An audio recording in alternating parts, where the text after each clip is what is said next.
আপনি জানেন কি, মহস্থানগড়ের বয়স প্রায় ২৫০০ বছর। এই প্রাচীন শহর, যা বাংলার ইতিহাসের সাক্ষী, এখনো রহস্যময় কাহিনীতে ভরা।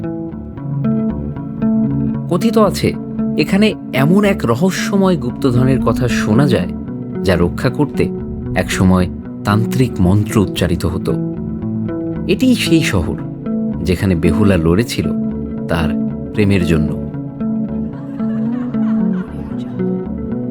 আর লোকগাথা পেয়েছিল অমরত্বের গল্প। আজ আমরা উন্মোচন করব এই প্রেম, মিথ এবং রহস্য ভরা শহরের আসল গল্প।